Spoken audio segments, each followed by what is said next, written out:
I find this fascinating. The idea in the first instance is EV availability to gig economy drivers on the platform. What did you make of it?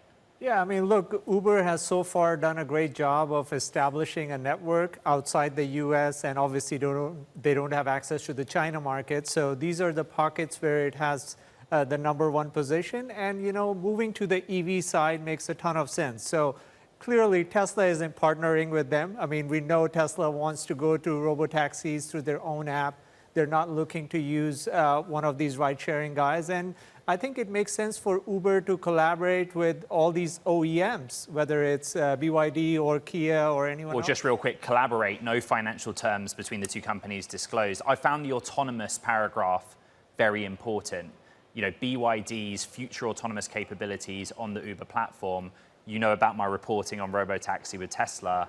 That seems like a response, right? This is acknowledging the market state of affairs. It is, but I mean, look, all these companies are behind Tesla and Waymo when it comes to developing the software capabilities for autonomous driving. So I would still say Uber doesn't have the platform to have, robotaxis, because all these companies just aren't there when it comes to the software development. Mandeep, let's talk about Microsoft. I think we know the Microsoft story, right? Slower than hoped for growth on Azure cloud services in AI and CapEx. There was something Amy Hood said on the call that I just saw straight away that I don't see being discussed, which is a 15-year time horizon to monetize the CapEx.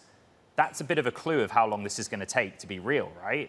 Yeah, and look, all these chips are changing. So with NVIDIA coming up with their latest architecture, they talked about shipping Blackwell. Imagine if you're a consumer of these AI services, you want access to the latest chips. And so that automatically drives a compression to your cloud workloads that are using the earlier version of the chip. So I think that's what we saw in the print. There was some sort of substitution going on in terms of CPU to more GPUs, and also the pricing compression from the latest version of the chips. I don't know who badged out of Bloomberg's world headquarters first last night, me or you, but we got another long day today, and I think Meta is probably the focus. What's the Bloomberg intelligence expectation for this quarter?